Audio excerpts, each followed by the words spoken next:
happened to integrity, man, huh? How many brothers gotta wear a mother dress? Everybody on TV got on a goddamn dress. Shanae, Shanana, Shanuki. What I'm gonna be, It ain't happening. I'm tired of the rhetoric of, oh, you sell out in Hollywood because you wore a dress. I wore a dress. It's called White Chicks. You know what we did? We did a classic. When Dustin Hoffman wears a dress in Tootsie, yes, he wins an Oscar. Mm-hmm. Black people, as soon as we put on a dress, we start tearing each other down. This is art, and this is... So you already know how Katt Williams never bites his tongue. If there's smoke, he's calling out the fire, names included. And once again, it looks like he's back on the offensive. This time, Marlon Wayans is allegedly in his crosshairs. Yep, not even the Wayans family is immune. Katt seems to have this built-in radar. Say one thing he doesn't agree with, and suddenly you're on the list. Now the rumor mill is spinning hard, with whispers that Katt is gearing up for a full-on confrontation with Marlon. And the alleged reason? A brewing feud rooted in something Katt has been vocal about for years. According to him, Marlon is protecting what Katt calls predators in the comedy industry. So what does Katt mean by predators? That's where the infamous dress controversy comes in. The long-standing debate about black male comedians wearing dresses in film and television. Katt has repeatedly claimed that wearing a dress is a hidden requirement or industry gateway for black comedians to reach mainstream success. In his view, it's not just comedy, it's control. From Katt's perspective, Marlon is pushing back against that narrative, and that's where the tension starts. Marlon, famously known for extreme transformations, especially in White Chicks, is allegedly denying that the dress has anything to do with selling out or being manipulated by Hollywood. But Katt isn't buying it. The internet is buzzing with speculation that Katt is pulling no punches, metaphorically dragging Marlon by the collar and accusing him of shielding people who pressure black men into wearing dresses for career advancement. It's messy. It's loud. And Katt Williams is right at the center of it, doing what he does best, saying exactly what he thinks without filters.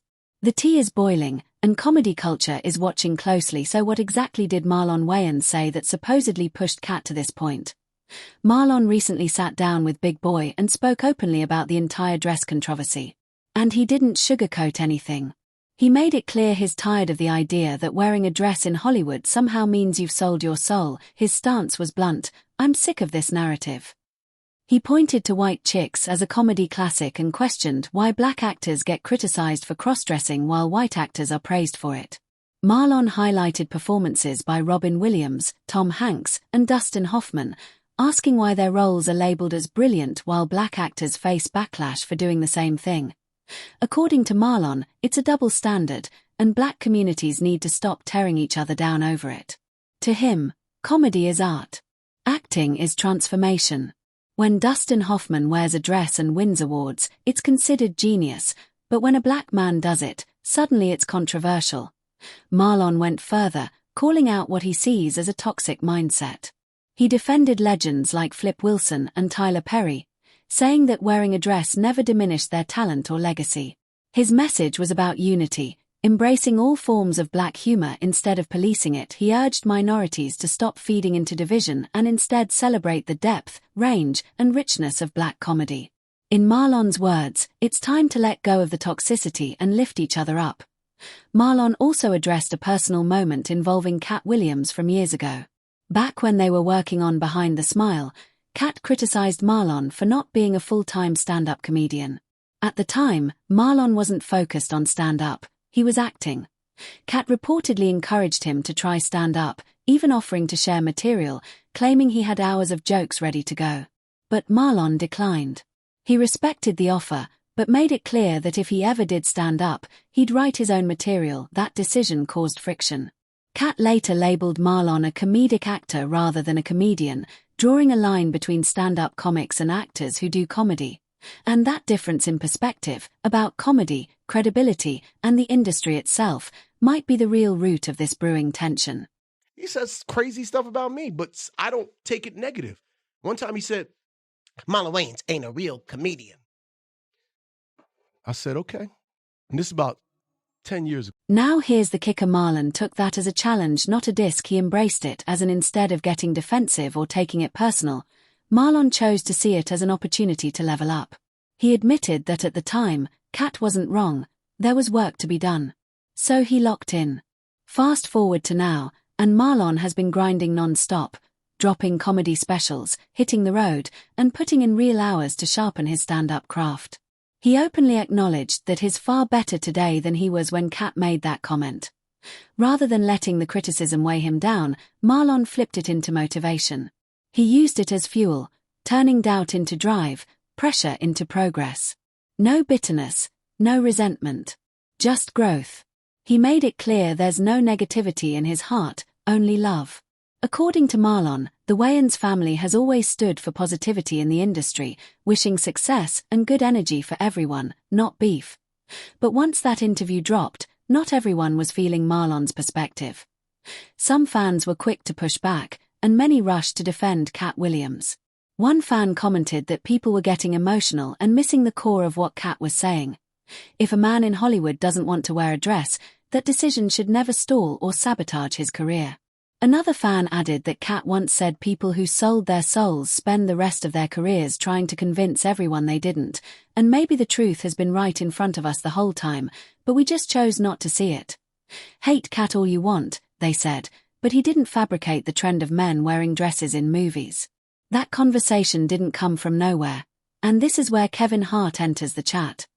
Before Kevin became the global superstar we know today, he spoke openly in an interview about artists protecting their brand.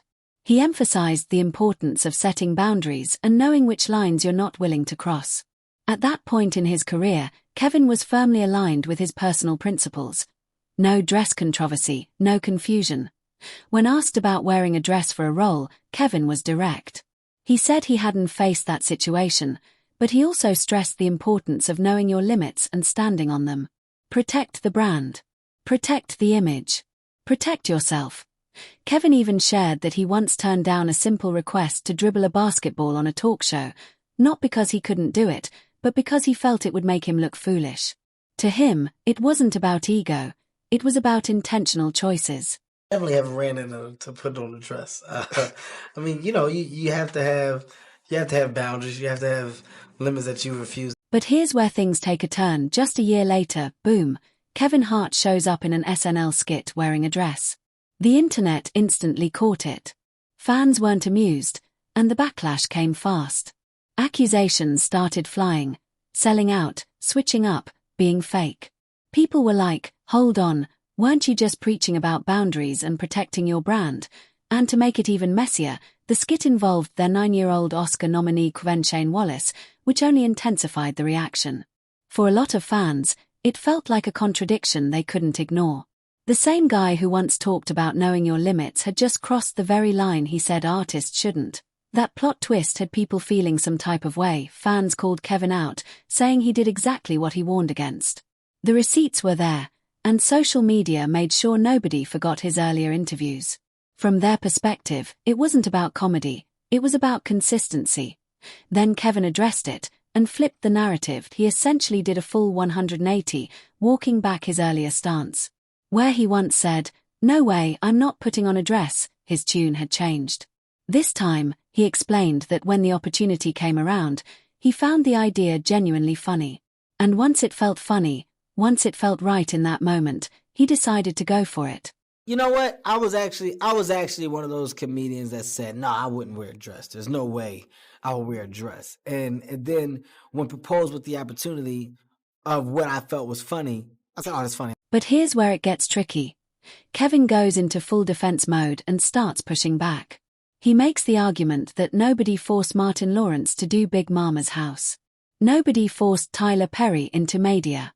Nobody forced Jamie Foxx into Wonder. According to Kevin, those weren't industry mandates, they were personal choices. From his perspective, that's the key word, choice. Kevin leans hard into the idea that every one of those roles came from comedians deciding what worked for them. No contracts at gunpoint. No secret rules. Just artists making calls based on opportunity, timing, and what they thought was funny. And on the surface, that argument makes sense, but that's also where the counter-argument starts bubbling up, and it's the part people can't ignore. Because while nobody may have been physically forced, critics argue that Hollywood pressure doesn't always look like ultimatums. Sometimes it looks like doors opening for one choice, and quietly closing for another. It's all about choice. You know, nobody makes you do anything. Right. Nobody says this is what you got to do. This is the only way.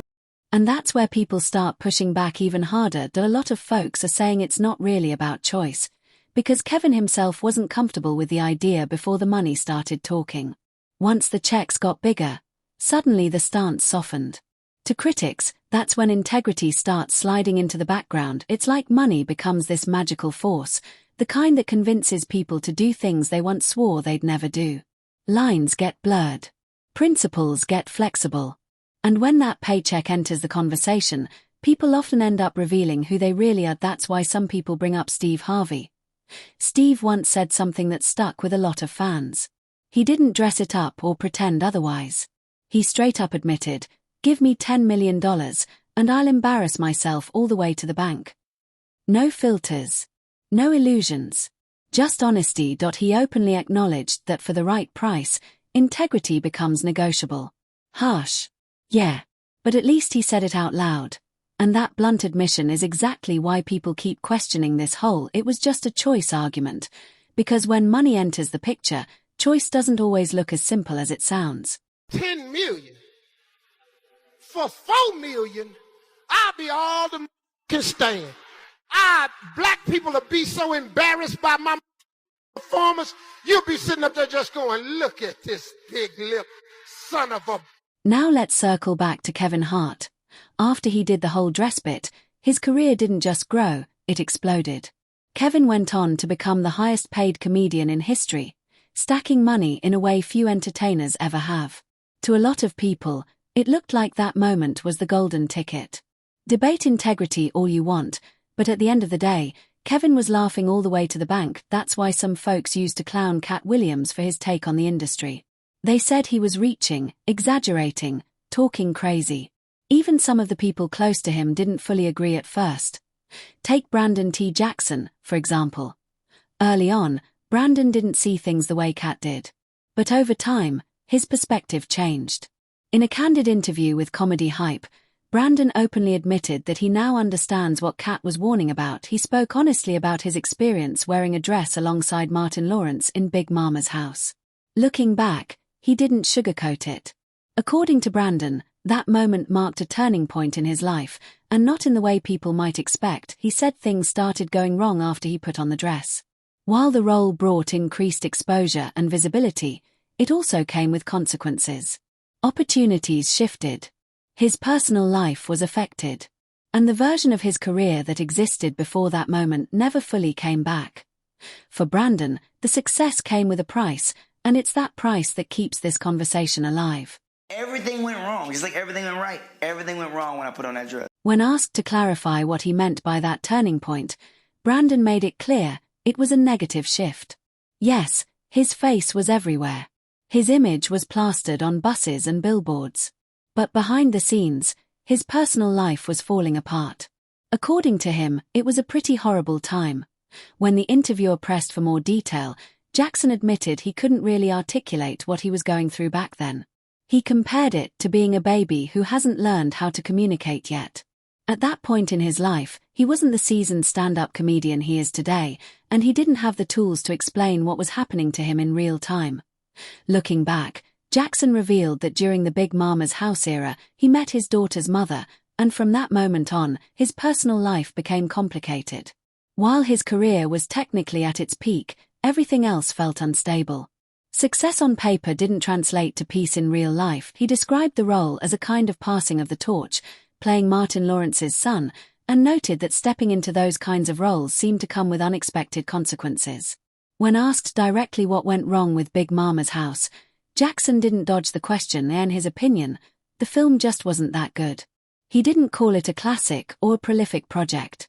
While he acknowledged that it was entertaining, he also pointed out that the idea of a man in a dress had already been done before, citing Mrs. Doubtfire as a clear example. Jackson was honest about his motivation.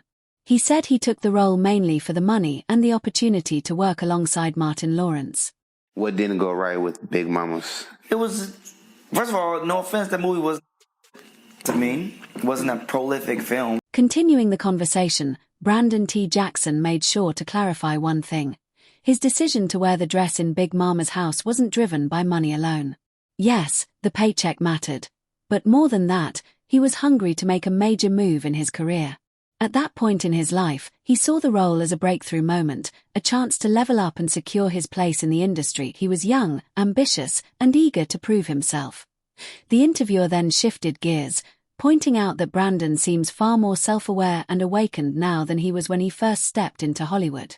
There was a noticeable difference in how he spoke, more grounded, more reflective. With that in mind, the interviewer circled back to the dress controversy and asked the question directly. Williams was trying to always say, Brandon, don't wear a dress.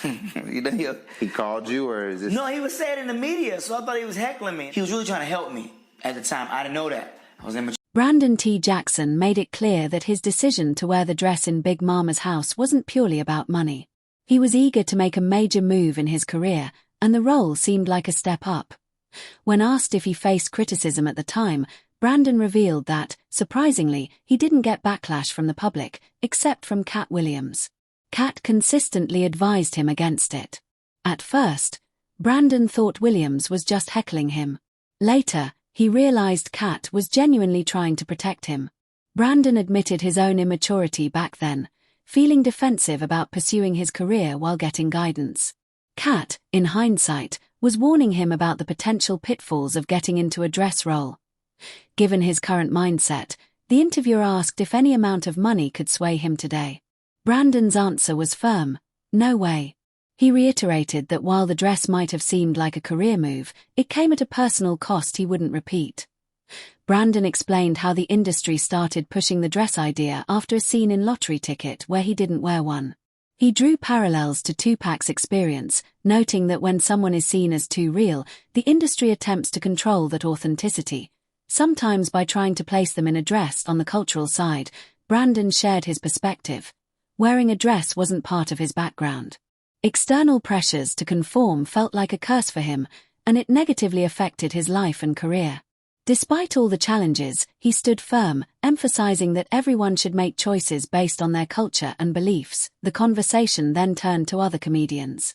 Brandon mentioned noticing changes in Martin Lawrence, not as a criticism, just an observation. He reflected on the fire and energy Martin once had, comparing it to his own experience of aging while still feeling lively. He also mentioned Eddie Murphy, noting that Murphy retained his energy despite getting older, suggesting that perhaps age plays a role. When asked if Martin's change might be due to business fatigue, Brandon said he thought it was more spiritual. Everyone's journey is unique. For Brandon, wearing the dress once seemed to extinguish his fire. He observed that others, like Martin or Tyler Perry, seemed to thrive or even grow stronger from it. Brandon admitted, with humor, that he didn't understand the rules governing these experiences. When asked if he would warn fellow stand-ups about taking on dress roles, he said yes, some people can handle it, but it didn't work for him, so he wouldn't advise others to take the gamble. He even joked about wanting a time machine to give his past self a metaphorical punch in the chest. And then there's Katt Williams. Known for his spiritual vibe, Katt wasn't down for wearing a dress. When Martin Lawrence approached him during a hiatus, saying, "Katt, I need you in my next movie, buddy cop stuff," Katt was on board. But reality hit when he saw the script for Big Mama's house. He recalled thinking, "Why are we doing this again? You already played the old lady. We could be anything, FBI agents, dog catchers. Why the dress?" Katt told Martin flat out that if he wanted someone in the dress role, he should call Brandon T. Jackson. And that's exactly what happened, not once, but twice. Katt said he had the material but wanted to punch it up without being offensive, keeping it authentic. For him, it wasn't just about the dress, it was about principles. This story mirrors Dave Chappelle's experience. Back in 2006, Chappelle was asked to wear a dress in a scene connected to Martin Lawrence. His character was to help Martin's character sneak out of jail. Chappelle refused, saying he didn't need a dress to be funny. Despite pressure from writers, directors, and producers, Chappelle stuck to his guns. A new scene was created, and he reflected on how this moment was an eye-opener, showing him that the pressure to wear a dress was part of a wider pattern in Hollywood. Many black male actors had faced this challenge. Martin Lawrence in Big Mama's House, Eddie Murphy in Nutty Professor, Jamie Foxx in Wander On in Living Color, the Wayans brothers in White Chicks, and Tyler Perry in his Madea franchise. Some thrived, others struggled. Tyler Perry later commented on Chappell's story in an interview, emphasizing that it was always his choice. He said, "Nobody told me to wear that dress, I made that call. I've done 19 movies since, all my decision. It's like a work uniform. I put it on to entertain people, lift them up, give them encouragement. I don't enjoy wearing a dress, but it's my costume, my job." For Perry, it was never about pressure. It was about professionalism, choice, and responsibility, showing that the dress isn't just a joke or gimmick, but a lens into how black actors navigate Hollywood's expectations and opportunities. 19 movies since then has been my choice. So I don't. Maybe that's the way it's been for some other men who have had done that. But for me, let me tell you how. If you're not in the loop, there's been chatter for a while now. Black comedians at some point feel pressured to wear a dress in films. Some see it as a kind of buck-breaking, a test to prove to Hollywood that you're willing to do whatever it takes to make it. The topic has been making waves and sparking intense discussions online. Let's break down the origin of buck-breaking real quick. Back in the day, mostly in the Caribbean, slave owners used this horrific tactic against male slaves who were seen as rebellious.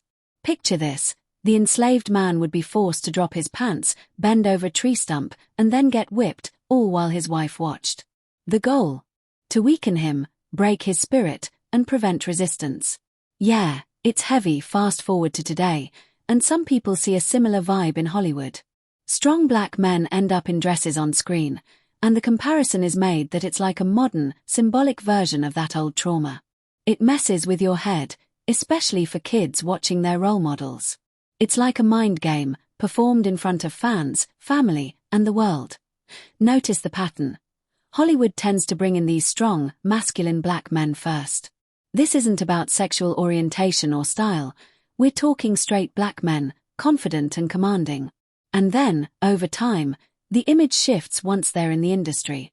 While the system plays a role, these men also make the choice to go along with it, sometimes willingly, to level up their careers.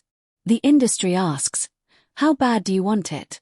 Are you willing to sell out, push an agenda, and publicly emasculate yourself for the next level?